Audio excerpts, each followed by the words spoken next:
देखो अभी है, करो ये वाला question. Designate whether each of the following compound is aromatic and non aromatic anti aromatic.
क्यों, देखो ये कॉन्जुगेशन है क्या इसमें? Double single double single. ये बोरॉन एक सी प्लस की तरह कार्बोकेटाइन की तरह एक्ट करता है, तो ये लेकिन इसमें कोई इलेक्ट्रॉन नहीं देगा पर एक ऑर्बिटल प्रोवाइड कराएगा। तो कॉन्जुगेशन तो हो गया, सिंगल फिर ऑर्बिटल फिर सिंगल फिर डबल, तो कॉन्जुगेशन तो साइक्लिक है, पर इलेक्ट्रॉन्स इन्वॉल्व कितने हैं? 4, तो इट्स एंटी एरोमेटिक। तो ये एंटी एरोमेटिक हो गया।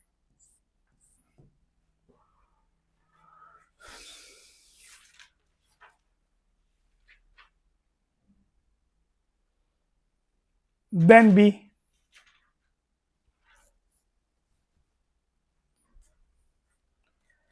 कॉन्जुगेशन है क्या? Cyclic conjugation, double single double single carbanion फिर सिंगल फिर डबल, तो साइक्लिक कॉन्जुगेशन तो है।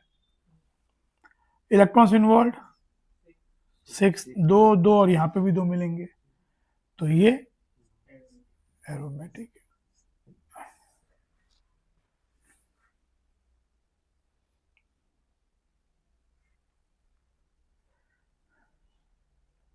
सी,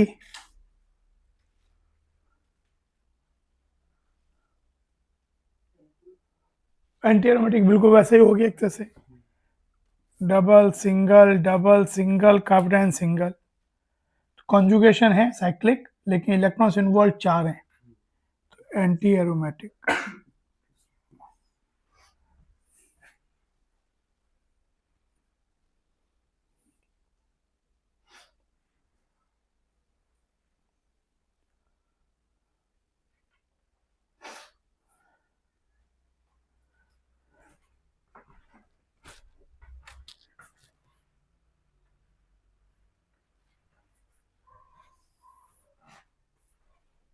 ये क्या होगा?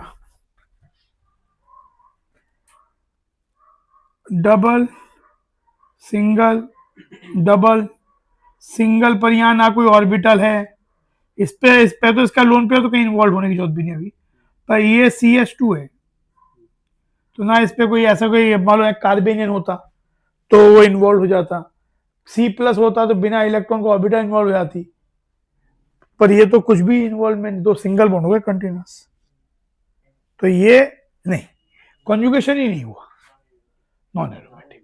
इट्स बस यहां तक कॉन्जुगेशन है, the conjugation is up to non aromatic.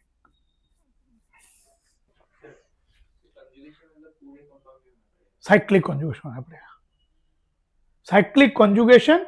उसके बाद दो कंडीशन कि अगर साइक्लिक कॉन्जुगेशन ही नहीं है तो सेकंड जाने की जरूरत ही नहीं है, तब तो आपका वो कंपाउंड नॉन एरोमेटिक हो गया। Cyclic conjugation electron syndrome 4n+2 है तो एरोमेटिक, 4n है तो एंटी एरोमेटिक। ये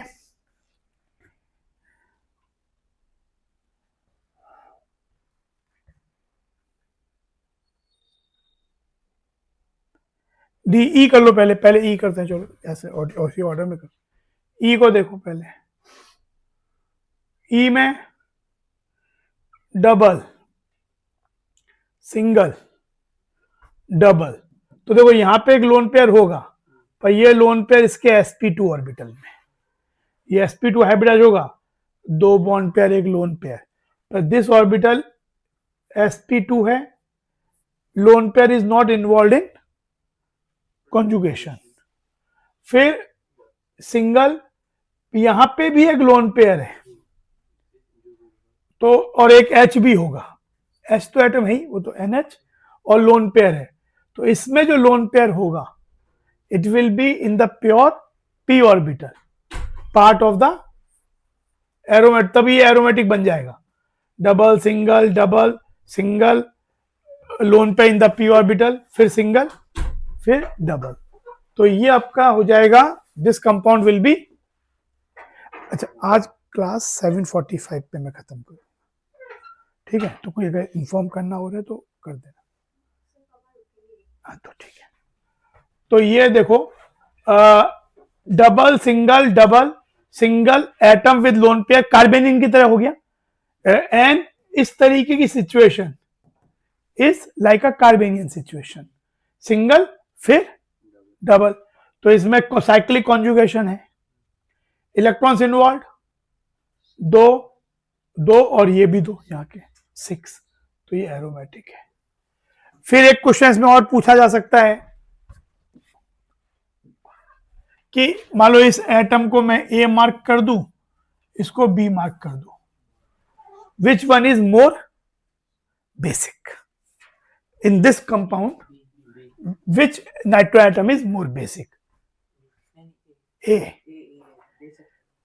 basic character of nitrogen is because कि ये लोन पेयर दूसरे को दे सके, लुईस बेस की तरह काम कर सके, तो यहां पे ये, अच्छा ये दोनों ही sp2 है, ठीक है ना, है ये दोनों ही sp2 नाइट्रोजन, लेकिन यहां का लोन पेयर जैसे पिरिडीन में होता है, आएगा जब बेस एसिडिक बेसिक कैरेक्टर फिर से पिरिडीन वहां आएगा, तो पिरिडीन ऐसे ही होता है, हम जानते हैं ऐसा,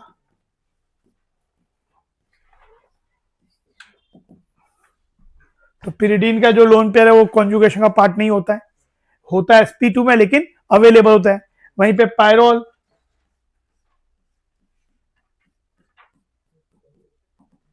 इन्वॉल्व होता है, sp2 है लेकिन ये वाला प्योर p में होता है और इन्वॉल्व होता है, तो ये कम बेसिक होता है या प्रैक्टिकली बेसिक होता ही नहीं है, तो यहां पे a इज मोर बेसिक।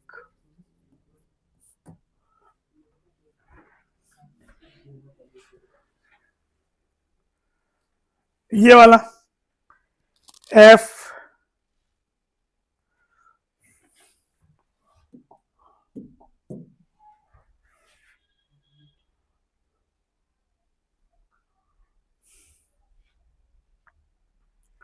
अगर दो रिंग है और एक भी रिंग है एरोमेटिक, तो एरोमेटिक कंपाउंड है, तो ये एरोमेटिक कंपाउंड तो है। अच्छा, जैसे ये तो हो गया, मान लो एक कंपाउंड ऐसा दिया हो,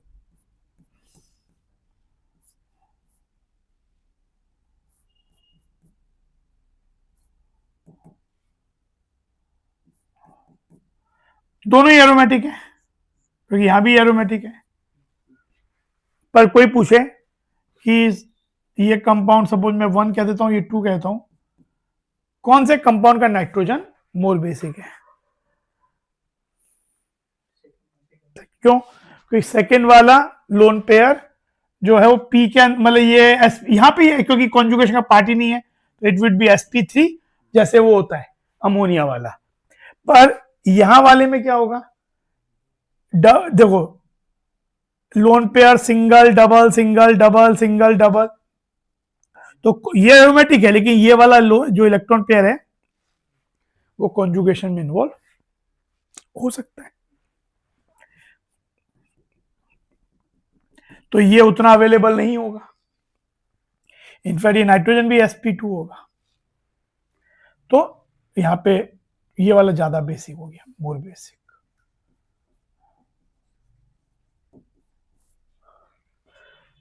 जी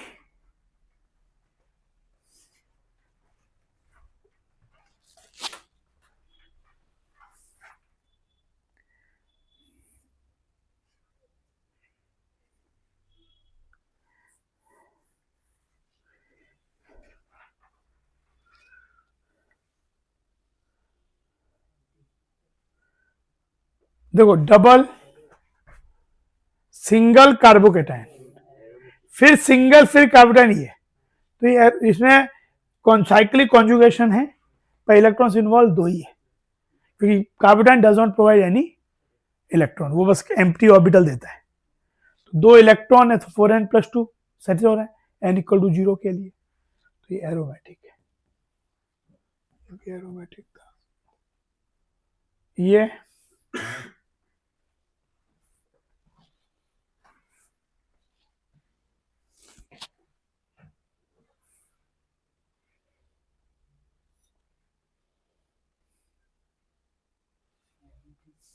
ये भी एरोमेटिक है, क्योंकि डबल सिंगल कार्बेनियन फिर सिंगल फिर डबल, तो साइक्लिक कॉन्जुगेशन है। इलेक्ट्रॉन्स इन्वॉल्व दो, यहां कार्बेनियन प्रोवाइड्स 2 इलेक्ट्रॉन, जो कि उसके p ऑर्बिटल में होता है, प्योर p में, ये भी 2 देगा, तो टोटल 6 इलेक्ट्रॉन, तो ये एरोमेटिक। फिर IJK,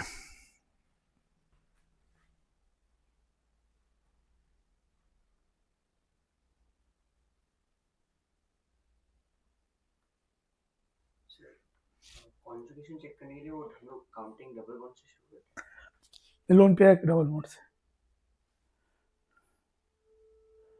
जैसे यहाँ पे डबल सिंगल, इसके 2 लोन पेयर है, एक्चुअली एक लोन पेयर ये sp2 हैबिडैश होगा, एक लोन पेयर तो sp2 में चला जाएगा, तो वो तो इन्वॉल्व नहीं होगा, तो उसके प्लेन में ही मैच नहीं करेगा। पर जो ये दूसरा इलेक्ट्रॉन पेयर है वो प्योर p में होगा, वो इन्वॉल्व होगा। फिर सिंगल फिर कार्बोकेटाइन, जो कि ओनली ऑर्बिटल प्रोवाइड करेगा, कोई इलेक्ट्रॉन नहीं।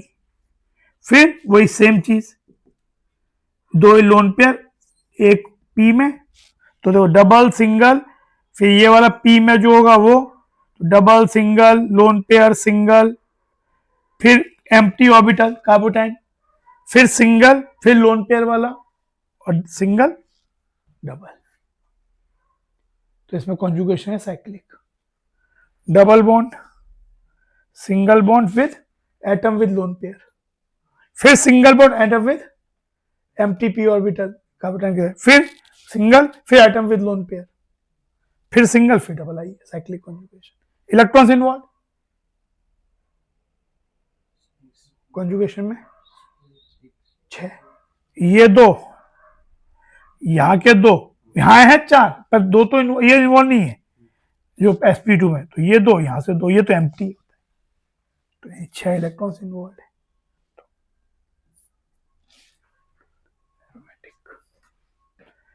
J and K,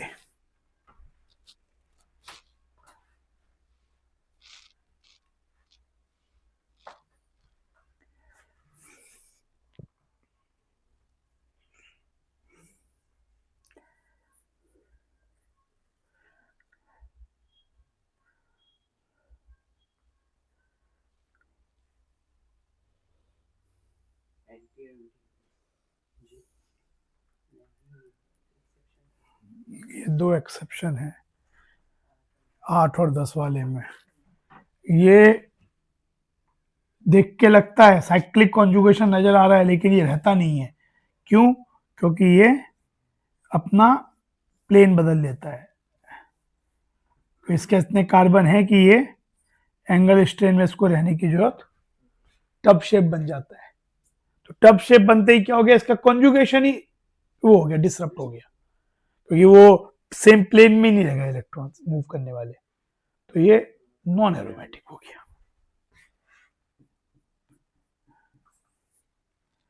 और ये वाला भी ऐसी कैटेगरी में है जिसमें दिख के एरोमेटिक, लेकिन यहां जो ये दो एच एटम होते हैं they are very repulsive in nature, जिस कारण से ये अपना प्लेन लूज कर जाता है, और प्लेन लूज कर जाता है तो वही कॉन्जुगेशन भी लॉस हो जाता है, मतलब रेजोनेंस लॉस हो जाता है, तो ये भी नॉन एरोमेटिक है। हाँ, पर मैं बताता था कि ऐसी चीज को एरोमेटिक बनाने के लिए दो अप्रोचेज हो सकती हैं, ये तो नॉन एरोमेटिक ही है, पर एक अप्रोच होती है कि आप ये दोनों एच हटा के इन्हें आपस में जोड़ दो,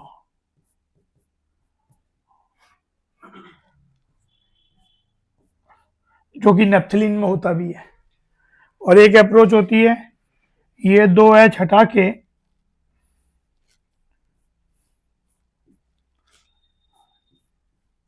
हमारी दिक्कत तो यही है कि इसमें प्लेनेट ही नहीं हो पा रही, पर इसको अगर कुछ इस तरीके से जोड़ दिया जाए, मतलब एक और बीच में कोई चीज एटम या तो ऑक्सीजन जोड़ दिया जाए और ये बॉन्ड बना दिया जाए ऐसा, तो क्या होगा, ये 10 मेंबर की रिंग है,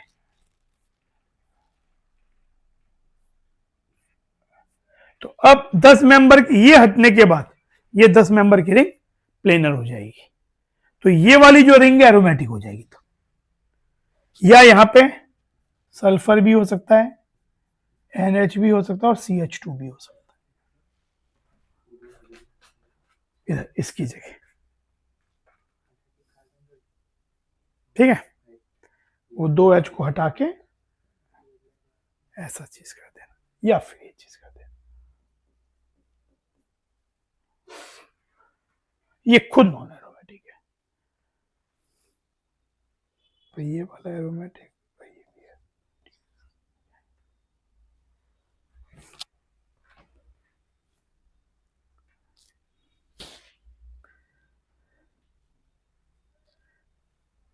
ये क्वेश्चन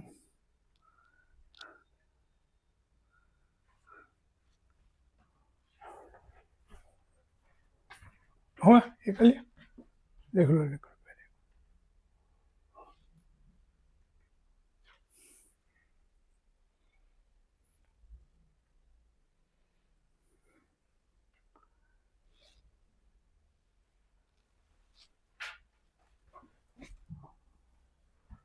ये क्वेश्चन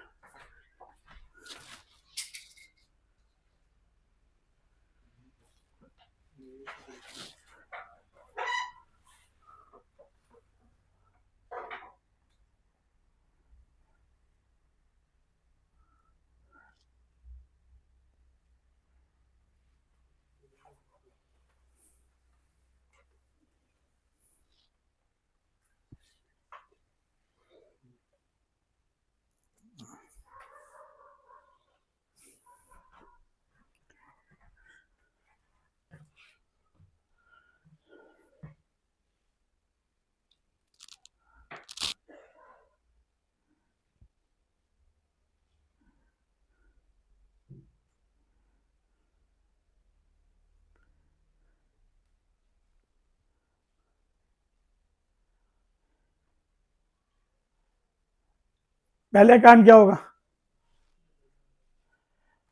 भाई, हाई डायपोल मोमेंट होने के लिए जरूरी क्या है कि पहले तो इसके अंदर चार्ज सेपरेशन हो, है ना, it has to be charge separation, तब वो डायपोल मोमेंट हाई आएगा। तो यहां पे ये अभी तो इसमें कोई चार्जेस ही नहीं है, लेकिन ये भी अभी अगर ऐसे देखा जाए तो ये भी नॉन एरोमेटिक है, ये भी नॉन एरोमेटिक है, लेकिन ये काफी वैसा भी अनस्टेबल टाइप की भी 3 मेंबर रिंग है, सभी sp2 कार्बन है। पर अगर हम ये से सोचें कि ये इलेक्ट्रॉन पेयर ऐसा हो जाए, मूव कर जाए, तो ये हो जाएगा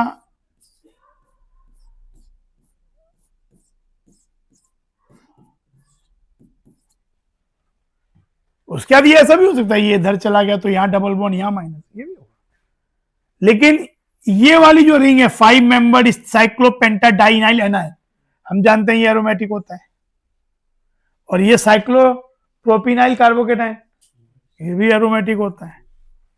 तो ये प्रिफर करेगा इस तरीके से रहने में, विच लीड्स टू, फिर उसके बाद ये इधर चला गया, तो एक माइनस और प्लस का separation which will lead to dipole, जो कि इस रिंग से इस रिंग, केमिस्ट्री में जो डायरेक्शन डाइपोल होती है वो प्लस से माइनस की तरफ होती है, फिजिक्स में माइनस से प्लस आई है, जब पढ़ोगे इलेक्ट्रोस्टैटिक्स चैप्टर, वहां पे डाइपोल करके आएगा एक टॉपिक। ये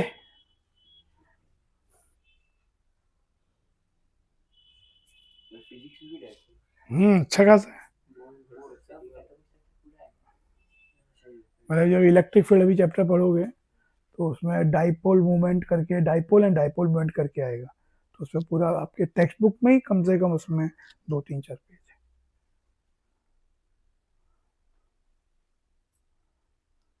इलेक्ट्रिक डाइपोल,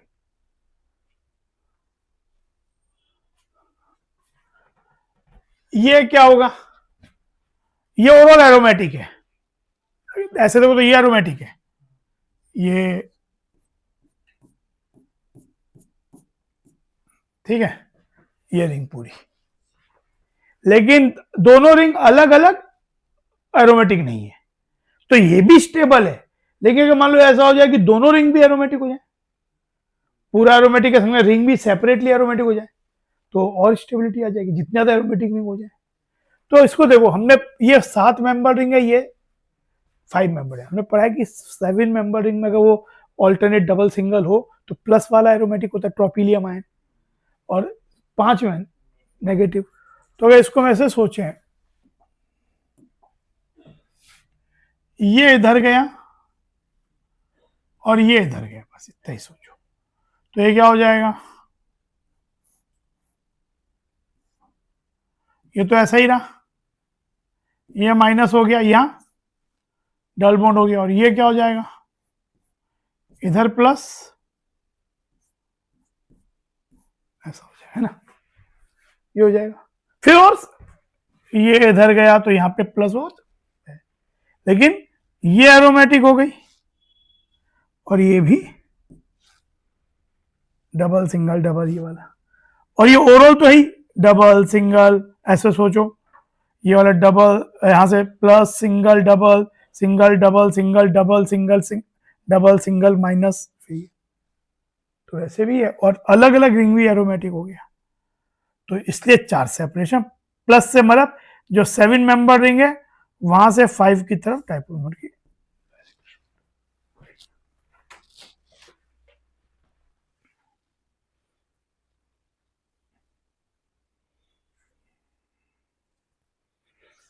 इसके रिजल्ट, इसके वो क्या होते हैं आउटकम्स, कि एक तो इसमें हाई डाइपोलमेंट होता है, तो ये कंपाउंड में ये वाटर सॉल्युबल हो जाता है, और हाई एक्सटेंट ऑफ कॉन्जुगेशन होने का कलर्ड होता है, तो डीप ब्लू कलर कंपाउंड होता है, डीप ब्लू पिगमेंट की तरह यूज करते हैं इसे।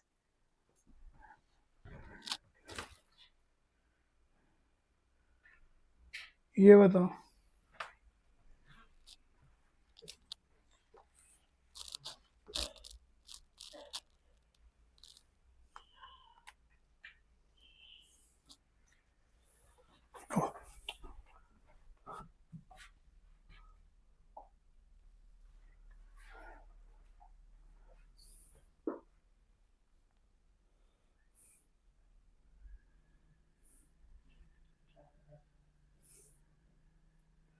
वो साइक्लोप्रोपाइल जुड़ा हुआ है,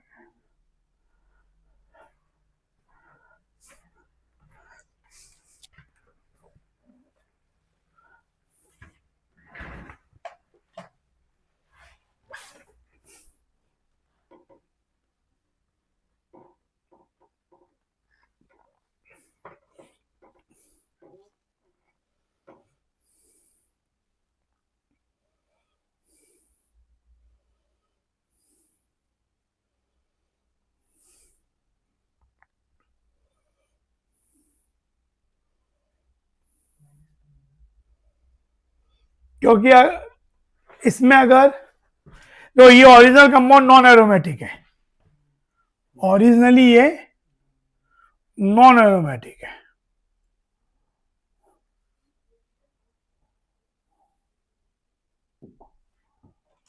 double single double single double single single, तो यहां से यहां तक कॉन्जुगेट साइक्लिक कॉन्जुगेशन ही नहीं है, बट कॉन्जुगेशन है तो ये नॉन एरोमेटिक है। हो सकता है कि इसमें ये वाली चीज ना दी हो ना, सिल्वर नाइट्रेट देंगे तो रिएक्शन होगा, पर खुद ये अगर मान लो ये चीजें नहीं दी होती तो हो सकता है कि ये स्टेबल हो सकता था, क्योंकि नॉन एरोमेटिक है।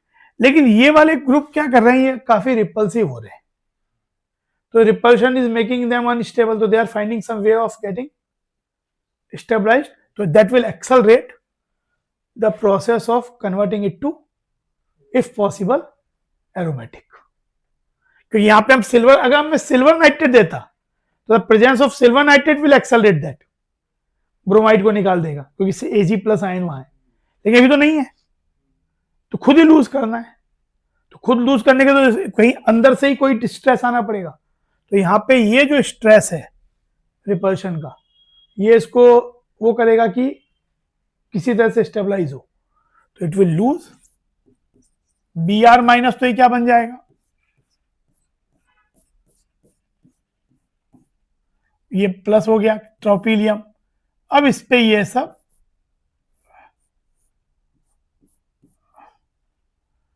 जुड़े रहेंगे और इसकी स्टेबिलिटी काफी हो गई, तो अब ये इनको भी बियर कर सकता है।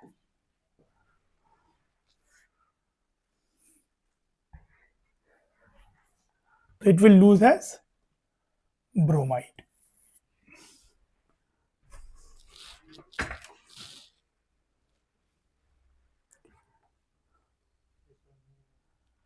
एरोमेटिक हो गया ना, ये नॉन एरोमेटिक था, ये क्या हो गया एरोमेटिक। तो मैं ये बोल रहा हूं कि जैसे एक हम ऐसा क्वेश्चन में करते थे, यहां सिल्वर नाइट्रेट देते थे, हम केवल जब ये लेते थे, एक ऐसा क्वेश्चन भी था, मैं I am just trying to make a sense कि ये क्यों लगा के दिया, मतलब इसको लगाने का पर्पस क्या है। हो सकता है वो ना सोचे तो भी काम चल जाएगा, क्योंकि हम नॉन एरोमेटिक से एरोमेटिक तो जाहिर है, पर फिर भी जैसे यहां पे हमने क्वेश्चन ऐसा देखा था कि ये सिल्वर एक्वस सिल्वर नाइट्रेट से रिएक्ट करे, तो यहाँ Ag प्लस की presence which is looking for bromide precipitation also favours forward tendency, तो वो भी है, और यहाँ ये नॉन एरोमेटिक है तो ये Br माइनस निकल जाएगा,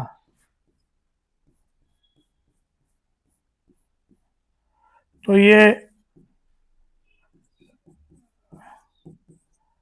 तो ऐसा बन जाता था, लेकिन यहां पे सिल्वर नाइट्रेट तो नहीं है।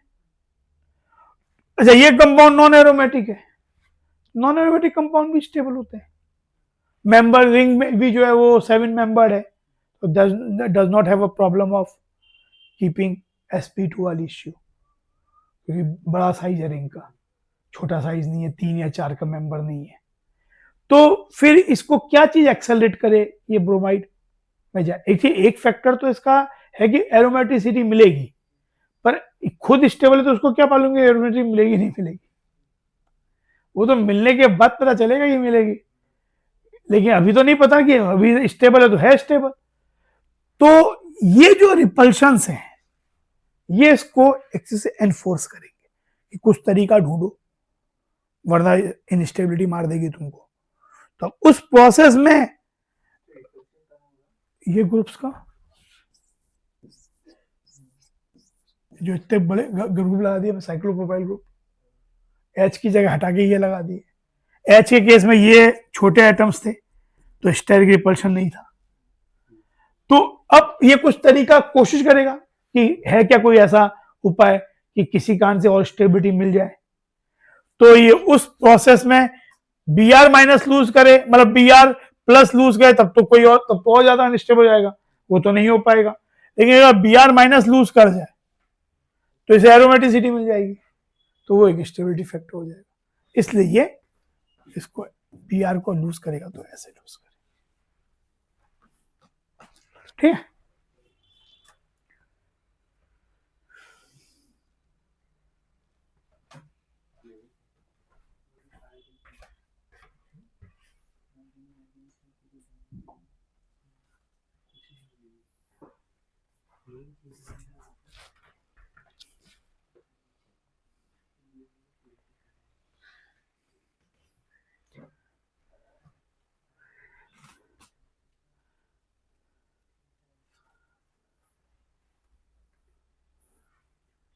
एक्टिव मेटल्स जैसे सोडियम, पोटेशियम, जो कि इलेक्ट्रॉन लूज कर सके और खुद कैटायन बन सके।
डायमराइज करने से ये अभी एंटी एरोमेटिक है, तो एंटी एरोमेटिक से नॉन एरोमेटिक बने वो भी स्टेबिलिटी है।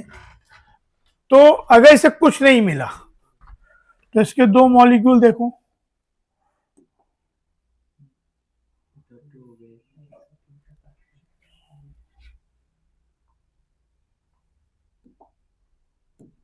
मान लो एक मॉलिक्यूल ऐसा है, एक और आया, ये इधर चला गया, ये इधर चला गया, तो क्या होगा?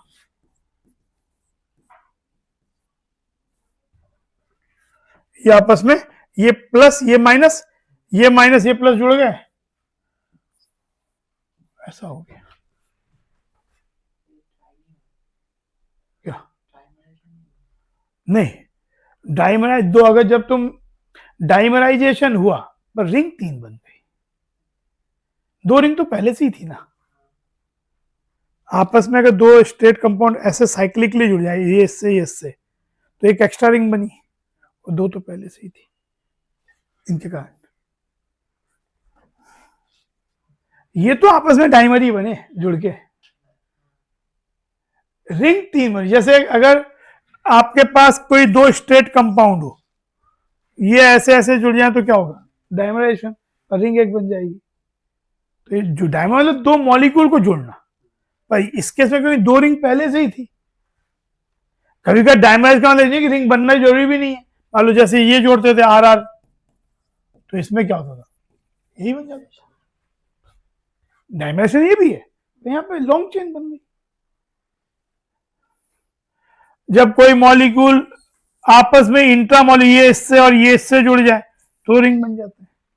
आगे आएगा इंट्रामॉलिक्यूलर साइक्लाइजेशन, आपस में जुड़ गए। जैसे मान लो एक ये Br है और एक ये Cl है, Na ईथर है।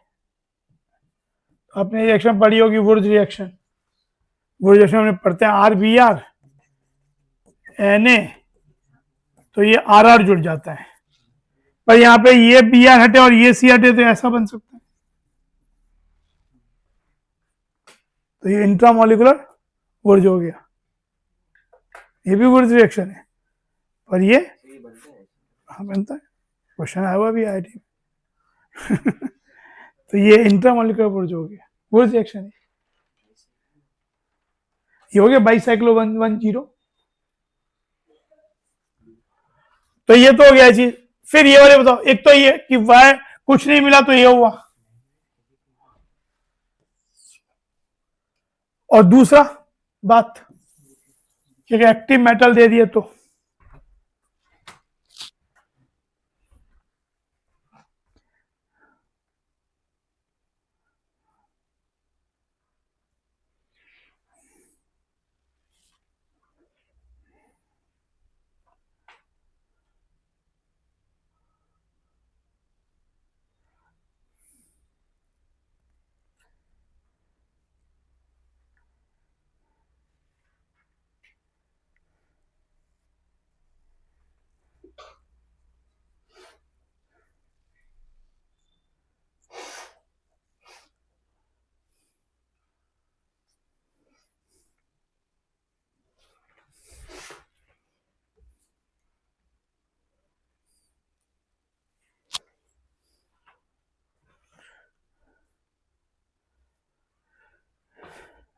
ये देखो, active metal has a tendency to lose electron. मान लो आपने दो सोडियम एटम है या पोटेशियम भी हो सकता है, they convert to 2Na plus 2 electron. अब ये जो दो इलेक्ट्रॉन, मान लो ये वाला जो है, ये इलेक्ट्रॉन पेयर यहां है, तो क्या होगा, यहां माइनस बन जाएगा, इधर प्लस बन जाएगा। पर ये दो इलेक्ट्रॉन यहां पे अटैक कर दें तो क्या हो जाएगा, माइनस, और ये तो माइनस है ही, तो ये एरोमेटिक हो गया ना, अभी तो पढ़ा तुमने।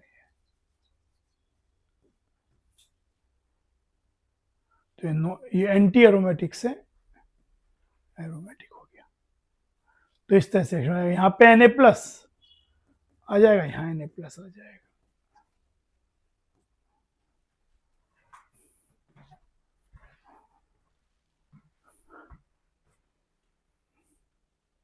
सोडियम पोटेशियम भी हो सकता है, लिथियम पोटेशियम ये सब भी हो सकता है।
ये तो हम लोग कई चीजें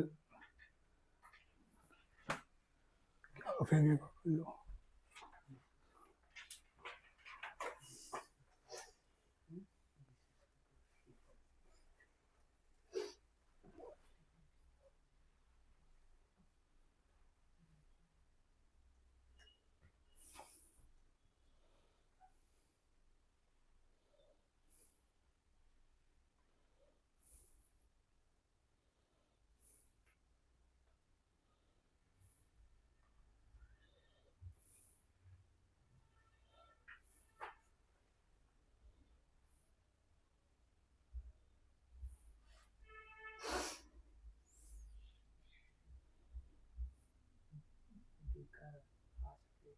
इसमें क्या होगा, ये दोनों ही नॉन एरोमेटिक है, बोथ आर नॉन एरोमेटिक।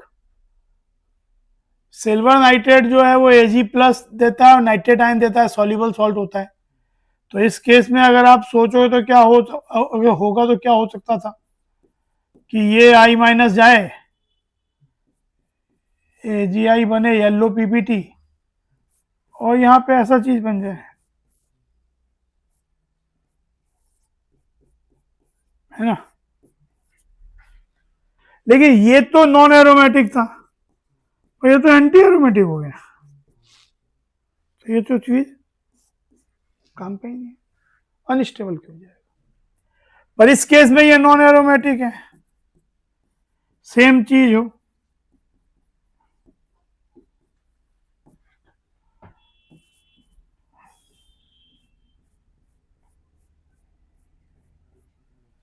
तो ये प्लस ट्रोपिलियम नाइट्रेट,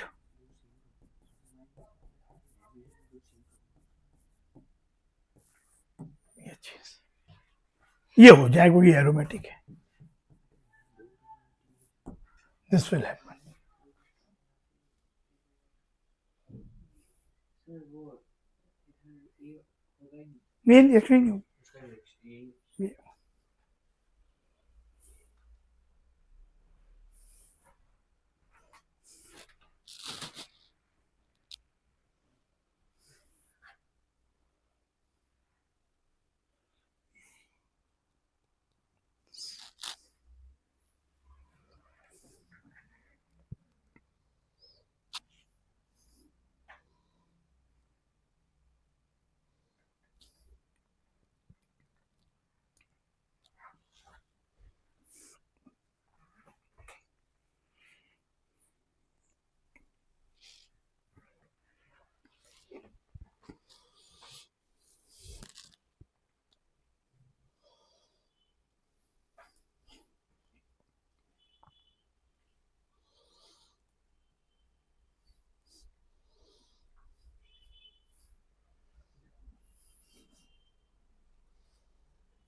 हो गया।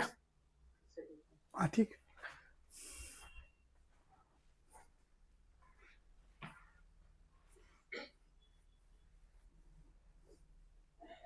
हाँ, इस वजह से अगर एक ऐसा होता,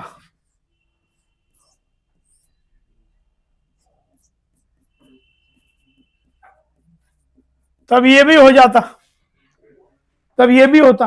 पर इन दोनों में वैसे दोनों ही फास्ट होते, बट इसका ज्यादा फास्ट होता, क्योंकि इसका जो फाइनल एरोमेटिक है वो एरोमेटिक में भी ज्यादा स्टेबल हो गया, कि उसका कॉन्जुगेशन लार्जर है। जैसे इसमें क्या बनेगा, इसमें बनेगा तो ऐसा बनेगा, तो ये भी एरोमेटिक है, तो दोनों ही होंगे, लेकिन इसमें ये और फास्टर होगा, क्योंकि ये एरोमेटिक में भी ज्यादा कॉन्जुगेशन। वो अलग बात है कि वंस एरोमेटिक होने के बाद वो ये वाले फैक्टर इतने इंपॉर्टेंट नहीं हो जाते, क्योंकि दोनों को स्टेबिलिटी मिल रही, फिर भी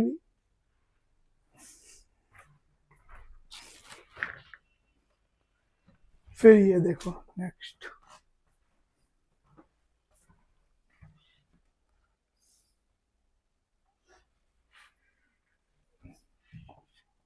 ये क्वेश्चन,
हाँ ये एक्चुअली SbCl5 ये काफी स्ट्रॉन्ग लुईस एसिड होता है, मतलब SbCl5 हैज अ टेंडेंसी, क्योंकि स्टेबियम में तो एम्प्टी डी ऑर्बिटल है, तो SbCl5 से SbCl6 माइनस बहुत आसानी से बन जाता है। It's a very good Lewis acid, इसको सुपर एसिड बोलते हैं, वेरी गुड लुईस एसिड।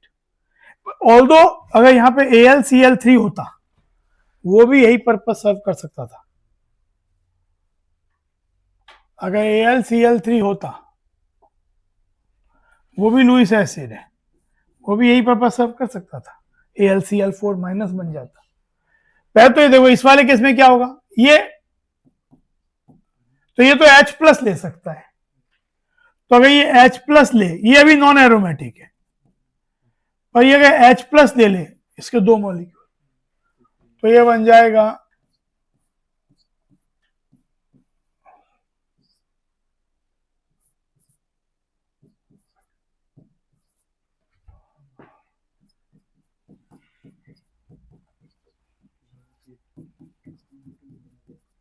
ये कंपाउंड क्या हो गया, double single double single double single carbanion single carbanion single, cyclic conjugation, electrons involve 10, 6 और 2 और 2, तो ये एरोमेटिक हो गया ना।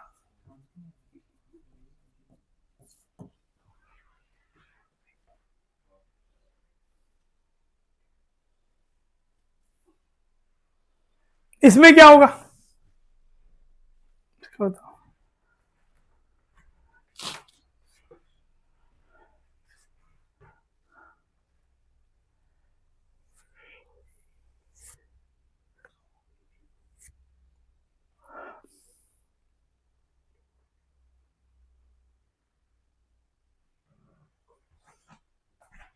ये लुईस एसिड है, इवन दिस ये भी हो सकता था एनहाइड्रस।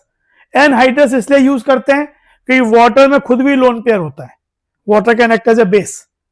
तो अगर लुईस एसिड का फंक्शन क्या है कि दूसरे से कोई एनायन ले ले, अगर वाटर के अंदर वाटर ले लोगे तो वाटर ही अपना यूज कर लेगा लोन पेयर, तो उसकी तो मतलब आपने से AlCl3 वाटर के संग लिया, तो हम तो AlCl3 की वो प्रॉपर्टी यूज करना चाह रहे थे जिससे Cl माइनस ले ले, पर ये तो पहले ही अपनी उस डेफिशिएंसी को वाटर के लोन पेयर से सेटिस्फाई करके रखेगा, तो इसका तो जो फंक्शन है वो हम पर्पज ही सर्व नहीं होगा, ये बहुत कम सर्व होगा।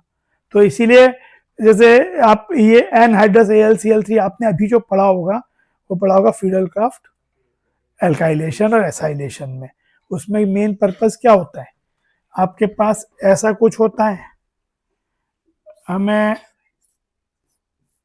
बेंजीन रिंग है, मान लो CH3Cl है और हम AlCl3 लेते हैं,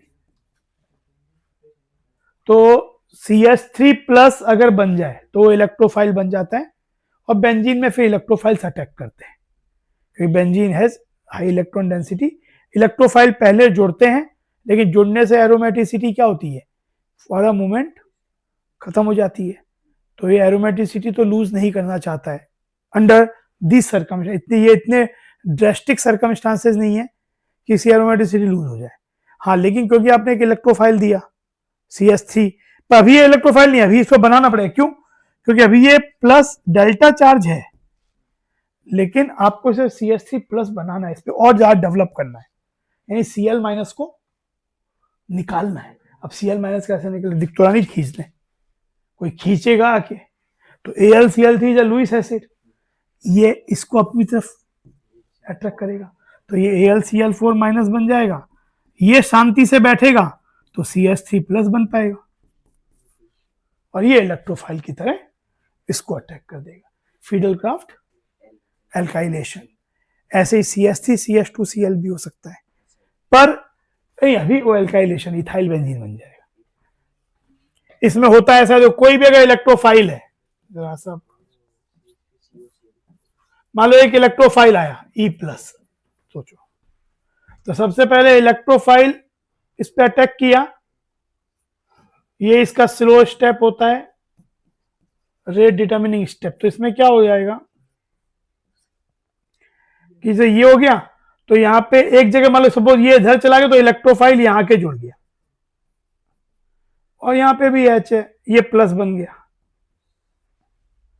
ये इसके संग अभी एरोमेटिक नहीं है, नाउ इट इज इसकी एरोमेटिसिटी लॉस हो गई है, लेकिन क्योंकि इस पे काफी पाई इलेक्ट्रॉन क्लाउड था तो थोड़ी सी देर ये इस बात को अलाउ कर सकता है, लेकिन ये जुड़ के नहीं रहा, जैसे कि यही चीज एल्कीन में नॉर्मल जुड़ती थी तो एडिशन होके रह जाता था, एडिशन हुआ यहाँ, लेकिन ये अपनी एरोमेटिसिटी वापस पाना चाहेगा।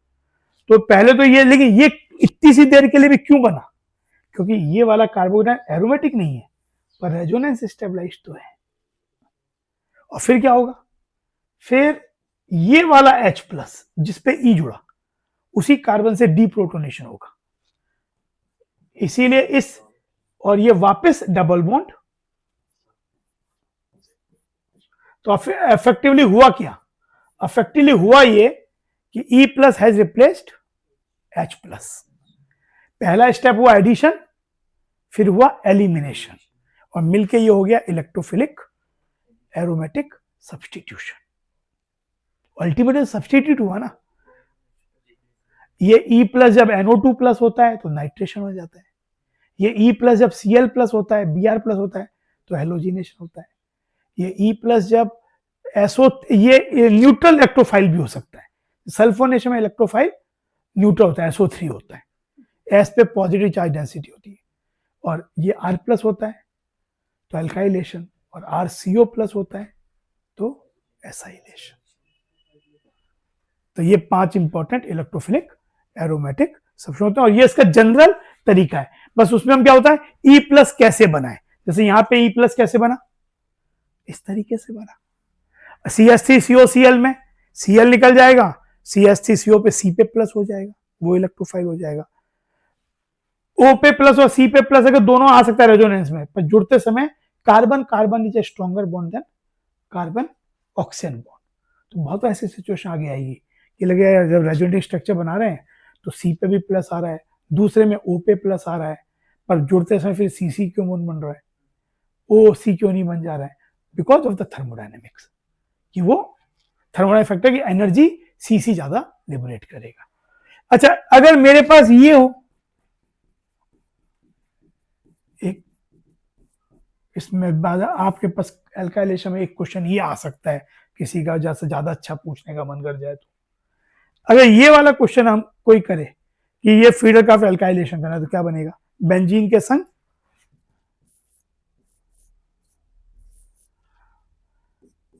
AlCl3 एनहाइड्रस, तो क्या बनेगा, तो हमको लगता है प्रोपाइल बेंजीन बन जाएगा ना, लेकिन बनता है आइसोप्रोपाइल बेंजीन, ये नहीं बनता है, बनता है ये कंपाउंड।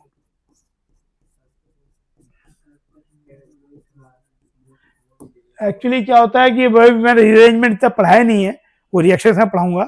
एक चीज होती है कार्बोकेटाइन रीअरेंजमेंट्स। तो सबसे पहले आपका कार्बोकेटाइन क्या बना, CH3 CH2, ये बना AlCl4 माइनस बन गया, ये है 1 डिग्री 2 हाइपर कॉन्जुगेशन।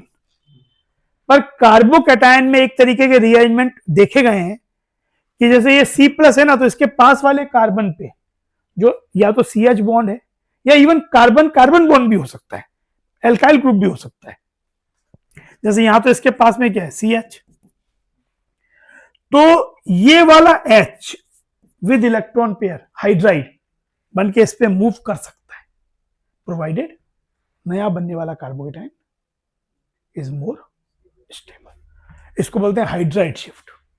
अगर कार्बन मिथाइल है तो CH3 माइनस मूव कर सकता है, उसको बोलते हैं मिथेनाइड शिफ्ट या इन जनरल एल्काइल शिफ्ट। और कभी कभार रिंग एक्सपांशन भी हो जाते हैं, कार्बन कार्बन बॉन्ड है, इधर से मुझे मतलब पहले शायद तो 4 मेंबर की रिंग थी, सपोज ऐसा आपके पास है, ये बाकी डिटेल पढ़ाऊंगा अभी, मतलब केवल तुम इसी का ध्यान रखना, वो तो हम पूरा इस पे 1 घंटा में काफी केसेस कराऊंगा।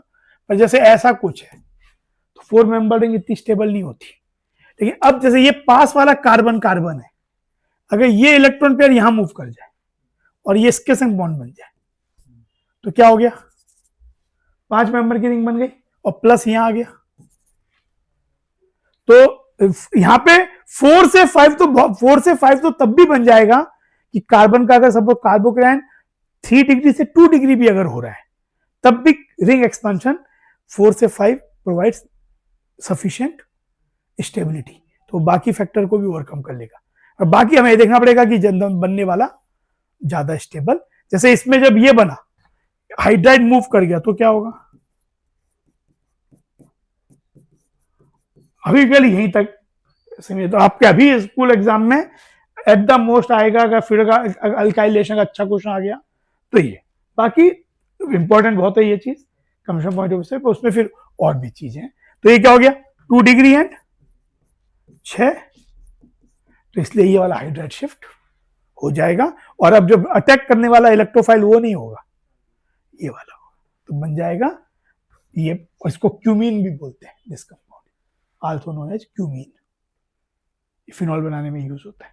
सर ये सब नाम कैसे याद रखना है? जैसे वो प्रॉब्लम कभी-कभी रिएक्शन में दे देते हैं कि कन्वर्ट दिस टू एसिटाफिनॉल। हाँ, तो याद करना वाले कैसे याद करना, कोई ऐसा तो नहीं एक मिनट अचानक कोई वो नहीं है, फॉर्मूला नहीं है, धीरे धीरे करते करते होगा। एसिटोफिनोन आपका, जैसे आप जब आप कंपाउंड, अभी तो क्या हुआ कि आपने केवल, अभी आप कंपाउंड आपने नहीं पढ़े ना, अभी आपने क्या पढ़ा, नॉमेनक्लेचर पढ़ा, तो नॉमेनक्लेचर में स्टैंडर्ड कंपाउंड को ही पढ़ा, उसमें भी आप कुछ पढ़ चुके, जैसे आपने एसिटिक एसिड पढ़े, फॉर्मिक एसिड पढ़े, याद हो गए ना, कैसे याद हुए, करके। ये भी जब आएंगे आपको तो करके ही याद होंगे। एनिलीन याद हो गया ना करते करते, पहले तो याद नहीं था, NH2 जब ऊपर आता है। नेप्थलीन पहले तो नहीं था, याद हो गया 2-4 सुनते सुनते। तो बस कहने का मतलब है कि दी ऑब्जर्वेंट जो इंपॉर्टेंट कंपाउंड है, जिसको मतलब जो हर कॉमन नेम नहीं आता है, कॉमन नेम वही आते हैं जो कि बहुत पॉपुलर है। एग्जाम में पढ़ते समय तो वही आएंगे, एग्जाम में कभी बार कोई सन की आदमी है तो ऐसा दे दिया जो कॉमन नेम है लेकिन वो इतना पॉपुलर नहीं है, पर वो कम आते हैं। पर उसका तरीका यही है कि जो पहले तो जो बहुत कॉमन नेम है, जो कि रेगुलर, जो आप बोल रहे हो कि एसिटोफिनॉन से कन्वर्ट करो, एनिलीन से कन्वर्ट करो, तो acetophenone is a very very common name जब बेंजीन पे COCH3 जुड़ा हुआ होता है। जैसे ही आप वो वाला मतलब कीटोन है, ये एरोमेटिक कीटोन है, तो COCH3 ऑन द बेंजीनिंग, जो कि फिडेलक्राफ्ट एसाइलेशन से बनता भी है CH3COCl वाले से। तो ये हुआ, तो ये आपका फिडेलक्राफ्ट एल्काइलेशन से बन गया। अच्छा, ये रिएक्शन बनी, पर ये लिमिटेशन भी हो गई, आप इथाइल और मिथाइल बेंजीन को छोड़ के you can't make linear alkyl benzene. Butyl भी लोगे तो बन जाएगा आइसोब्यूटाइल। अब लेकिन किसी का मन है वो प्रोपाइल बेंजीन बनाना है, तो क्या करें भाई, उसका भी कोई तरीका बताओ। उसका तरीका फिडेलक्राफ्ट एसाइलेशन हमको वो एक बात देता है। एक तो इसमें एक प्रॉब्लम और भी है, अगर तुमने वो चैप्टर पढ़ा हो तो जब एक ग्रुप इस पे आ जाता है तो उसका एक इन्फ्लुएंस होता है, 2 तरीके से इन्फ्लुएंस करता है, एक डायरेक्टिंग इन्फ्लुएंस, ओपी डायरेक्टर, बेटा डायरेक्टर। जैसे एल्काइल ग्रुप ओपी डायरेक्टर होता है, और संग में उनका एक होता है एक्टिवेटिंग और डीएक्टिवेटिंग। कुछ ग्रुप्स क्या करते हैं, आके और इलेक्ट्रॉन डेंसिटी बढ़ा देते हैं, तो इलेक्ट्रोफिलिक एरोमेटिक सब्स्टिट्यूशन रेट को और फास्ट कर देते हैं, मतलब बेंजीन जितना करता है उससे और ज्यादा करेगा, और कुछ कम कर देते हैं। जैसे एल्काइल प्लस आई इफेक्ट है, प्लस हाइपर कॉन्जुगेशन भी है उसका, तो उस कारण से वो बेंजीन में इलेक्ट्रॉन डेंसिटी और बढ़ा देता है, और ओपी डायरेक्टर होता है। तो अगर एक बार आपके पास मिथाइल जुड़ जाए, 100 मॉलिक्यूल है आपके पास, मिथाइल एक में मिथाइल जुड़ा, तो अब आपके पास 99 बेंजीन है और एक मिथाइल बेंजीन है, तो ये रिएक्शन जो होगी, अब अगली रिएक्शन, उसके लिए ज्यादा बेटर सूटेड कौन है, मिथाइल बेंजीन, क्योंकि वो एक्टिवेटेड है। तो इस प्रॉब्लम को बोलते हैं पॉली एल्काइलेशन, कि आपका मिथाइल बेंजीन तो सबके सब बने नहीं, उससे पहले ही एक ही बेंजीन में 2 मिथाइल जुड़ गए, किसी में 3 जुड़ गए, पॉली एल्काइलेशन। आप चाहते तो मिथाइल बेंजीन बनाते, टॉली बनाना चाहते थे। तो इन दोनों का आंसर ही हमारा आता है एसाइलेशन। एसाइलेशन में हम क्या करते हैं, जैसे मैंने लिया CH3 CH2 COCl AlCl3, इससे क्या बनेगा, Cl माइनस जाएगा और ये बन जाएगा CH3 CH2 CO ये प्लस। यहां पे रीअरेंजमेंट और नहीं होता, वो अलग बात है कि इसका रेजोनेंस स्ट्रक्चर होता है, ये लोन पे इधर आ गया। इन दोनों ज्यादा स्टेबल कौन होगा,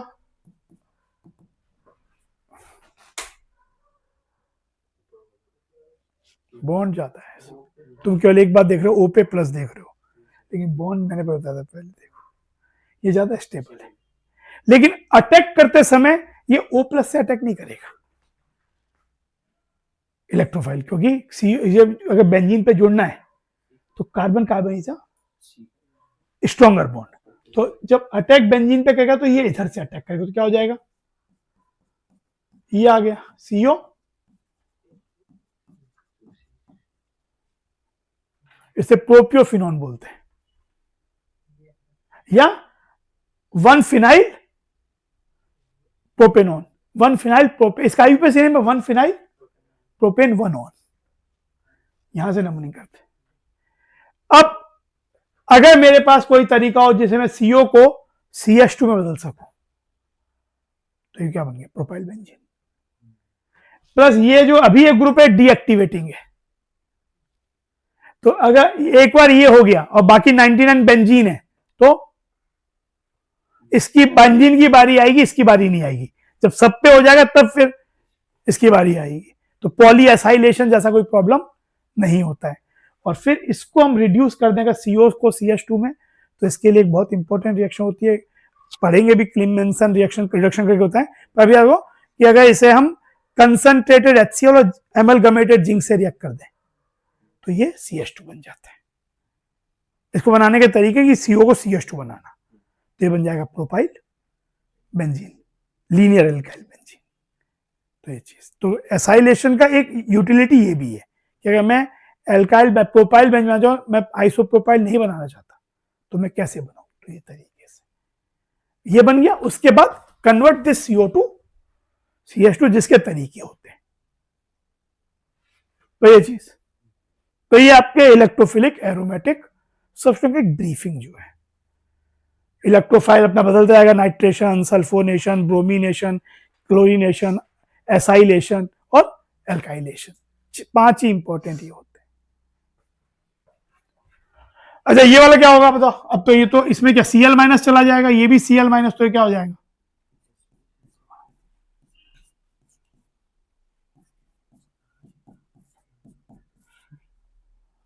और ये SbCl6 माइनस, और यहां भी वही बगल में रह जाएंगे, और ये भी एरोमेटिक है ना, 6 इलेक्ट्रॉन है, double single double single double single carbon single carbon single, electron involve 6। हाँ किसमें, एसबी में डेफिशिएंसी नहीं है, पर ऐसा हमने तो ऑक्टेट रूल तो बहुत पहले पढ़ते थे, उसके बाद हमने पढ़ा है कि एक्सपांशंस हो सकते हैं। स्टेबियम नीचे है, साइज बड़ा है, यानी ज्यादा ग्रुप में राउंड रख, एक तो डी है और ज्यादा ग्रुप रख सकता है अपने राउंड को, साइज छोटा नहीं है, तो ये SbCl6 बना सकता है। Even SbCl5 expanded octet. SB कौन से ग्रुप का हुआ, ये इसका हुआ नाइट्रोजन फैमिली का, नाइट्रोजन फॉस्फोरस आर्सेनिक स्टेबियम बिस्मथ, तो स्टेबियम Cl5 तो ऑलरेडी 10 इलेक्ट्रॉन है, पर because of the empty d orbital it can still further expand, तो SbCl6 माइनस ऑक्टाहेड्रल हो जाएगा, Sb ग्राउंड 6 Cl, और साइज Sb की बड़ी है इसलिए रख सकते हो, तो ये ऐसा चीज बन जाएगा।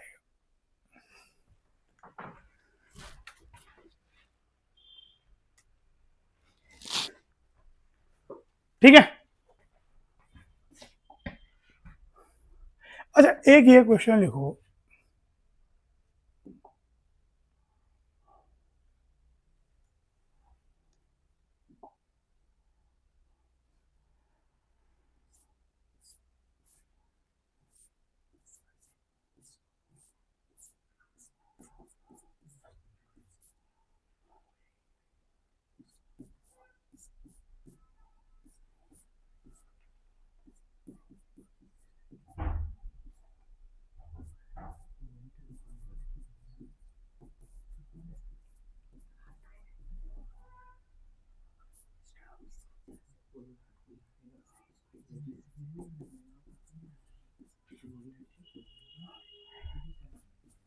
इस 1 और 2 में ये जो CN बॉन्ड है, ये CN बॉन्ड है, तो इसकी बॉन्ड लेंथ A है, इसकी बॉन्ड लेंथ B है, तो क्या होता कि A ग्रेटर देन B होगा या A लेस देन B होगा, ए इक्वल टू बी होगा या कांट से कांट से तो ये बताओ, और किसका विच विल हैव वन और टू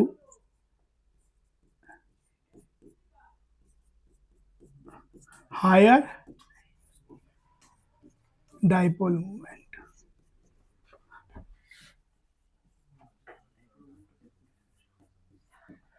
एक चीज देखो, बता, एक अभी हम जब ये एसिडिक बेसिक कैरेक्टर पढ़ेंगे वहां पे भी कुछ चीजों का एक्सप्लेन करने के लिए आएगा। एक एस्पेक्ट होता है स्टेरिक, पहले तो स्टेरिक फैक्टर का मतलब क्या होता है? क्राउडिंग। मतलब जब भी हम बोलते हैं स्टेरिक फैक्टर एक जगह बहुत सी चीज इकट्ठी हो गई, क्राउडिंग हो गई। तो क्राउडिंग होने से रिपल्शन होता है। रिपल्शन होने से मॉलिक्यूल्स जो थे उससे दूर और हो जाएंगे, प्लेन ऑफ जो प्लेनिटी है वो लॉस हो सकता है। जैसे इस वाले कंपाउंड में हमने पढ़ा है कि रेजोनेंस होता है। क्या होगा? जैसे NO2 है, NO2 यहां है, तो ये क्या होगा? जैसे ये इधर गया -m फैक्टर्स का, ये इधर गया तो यहां डबल बॉन्ड कैरेक्टरिस्टिक आ रहा है इस कार्बन नाइट्रोजन बॉन्ड में। इसमें भी ऐसा आ रहा है, लेकिन यहां पे देखो ये काफी बल्कि ग्रुप है। तो ये बल्कि ग्रुप क्या करेगा? ये NO2 को पुश करेगा। भाई आपका क्या है? बेंजीन ऐसा है, NO2 में भी NSP2 है, तो नॉर्मली बेंजीन पे जब NO2 जुड़ा हुआ है या कहीं ये वाले ग्रुप दूर जुड़े हुए हैं तो NO2 भी बेंजीन के संग एक ही प्लेन में, तो कॉन्जुगेशन हो पा रहा है। पर अब ये वाले टर्शियरी ब्यूटाइल ग्रुप क्या करेंगे? इस क्लाउड को पुश करेंगे। तो जो NO2 ऐसा था वो कुछ प्लेन से बदल जाएगा। पहले ये बेंजीन था और NO2 भी यही था इस वाले में, पर यहां पे ये रिपल्शन क्या करेगा? कुछ ऐसा कर देगा, टेढ़ा कर देगा, हल्का सा, पूरा परपेंडिकुलर ना भी करे तो कुछ लॉस करा देगा। तो लॉस होते ही क्या होगा? रेजोनेंस इनहिबिट हो जाएगी, क्योंकि जो मूवमेंट है वो एक प्लेन में होना चाहिए। अब क्या हो गया? बेंजीन तो ऐसे हो गई, पर NO2 तो ऐसा हो गया। पहले NO2 ऐसा था, तो इसमें रेजोनेंस, इसको बोलते हैं steric inhibition of resonance.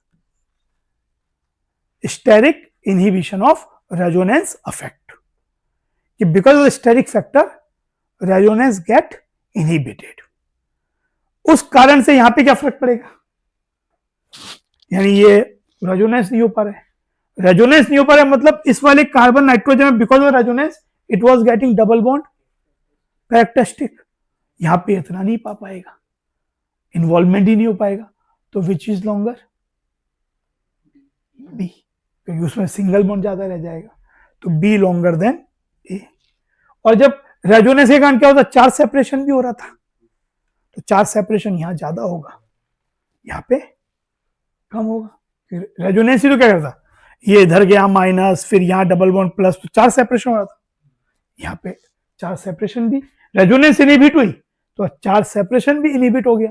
Charge separation inhibit हुआ तो डाइपोल मोमेंट भी कम हो गया, विच है हायर डाइपोल मोमेंट 1। आंसर समझा? तो ये भी एक ये डाइपोल मोमेंट वाले क्वेश्चन भी कभी कभार आ जाते हैं। हमने वैसे तो पढ़े ही, लेकिन एक ये steric inhibition of resonance, resonance का inhibition due to steric factors, due to crowding. पर यहीं पे अगर ये चीज यहां होती, जैसे मान लो ये ऐसा है, जैसे और कंफ्यूज, जैसे आपको यहां तो NO2 ऐसे मान लो, ऐसे बना देते, यहां पे टर्शियरी ब्यूटाइल, यहां पे टर्शियरी ब्यूटाइल, और एक केस में ये वाला, तो ये फिर भी क्या हो गया? दूर हो गया ना। तो ये इतना स्टेरिक फैक्टर नहीं डाल पाएगा जितना इसमें आएगा। इसमें तो बहुत बिल्कुल ही नहीं आ पाएगा, लेकिन ऐसा भी हो, जैसे एक ऐसा दिया हो और एक ऐसा दिया हो, तो इसमें रेजोनेंस हो पाएगा, इसमें नहीं हो पाएगा। वही वाली बात है, ये दूर है इससे, ये तो बहुत ही पास हो गया ना, क्लाउड, इसका क्लाउड, इसका जो इलेक्ट्रॉन क्लाउड और ये तो बिल्कुल आपस में ही हो गए, एक दूसरे को रिपेल करेंगे। ठीक है, सब बात समझ गई।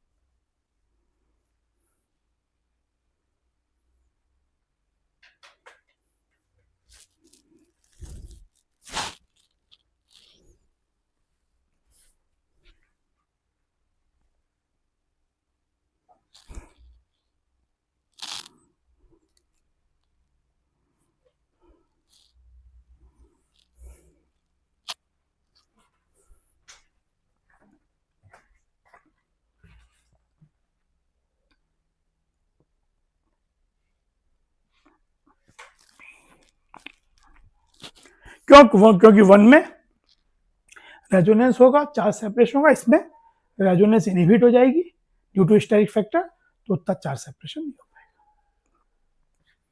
चार्ज सेपरेशन नहीं होगा तो पहले तो चार्जेस ही नहीं बने और सेपरेशन का डिस्टेंस भी नहीं बनी। डायपोल मोमेंट क्या होता है? चार्ज इनटू डिस्टेंस, तो दोनों ही फैक्टर पे फेल हो रहा है, चार्ज भी नहीं आ पा रहा है और सेपरेट भी नहीं हो पा रहे। एक ये होमवर्क करना, ये क्वेश्चन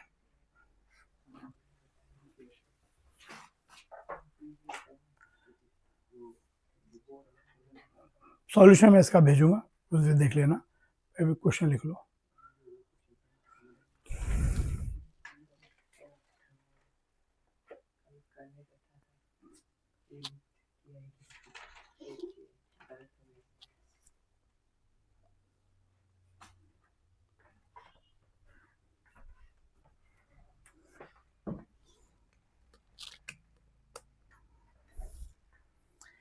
फिनेंथ्रीन कैसा होता है बताया, एक बना, मतलब नेप्थलीन तो मालूम है, एंथ्रासीन मालूम है, फिनेंथ्रीन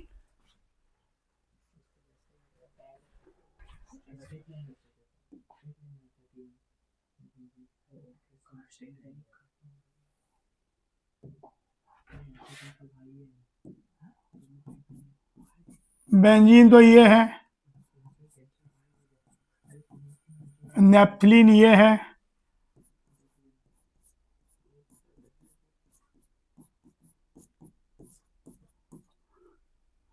फिनेंथ्रीन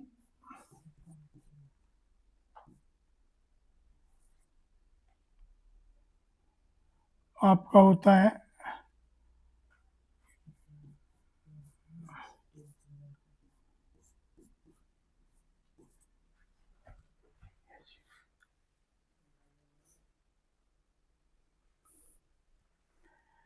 जब बुक में दिया, इसका नाम भी दिया 1,2 ये बेंजीन के लिए बेजा यूज कर, 1,2 बेजा 1,2 बेंजा नेप्थलीन, नेप्थलीन की ये 1,2, ये अगर सोचो ये नेप्थलीन है, 1,2 पोजिशन वो 1,2 बेंजा नेप्थलीन, ये मतलब अल्फा बीटा ये सभी 1,2 ही होती है, तो ये 1 ये 2, 1,2 पे ये है बेंजा, तो 1,2 बेंजा नेप्थलीन।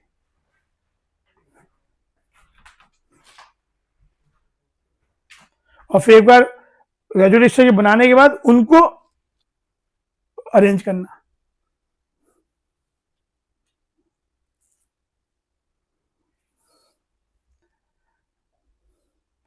बेंजीन के वैसे याद रखिए, बेंजीन के 2 होते हैं, नेप्थलीन के 3 होते हैं और एंथ्रासीन के 4 होते हैं, फिनेंथ्रीन के 5 होते हैं, एक एक बढ़ता जाता है। अब वो बनाना, और एक ये चीज बताना कि ये इन केस ऑफ नेप्थलीन, अगर इस ये बॉन्ड लेंथ ए और ये बॉन्ड लेंथ बी है, ये बॉन्ड लेंथ ए है, ये बॉन्ड लेंथ बी है, तो विच इज करेक्ट?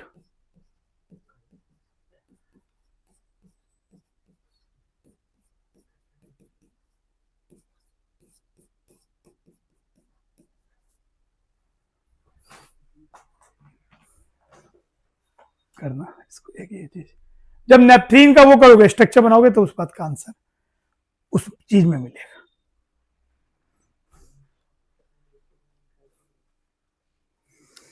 ठीक है, लिख लो से।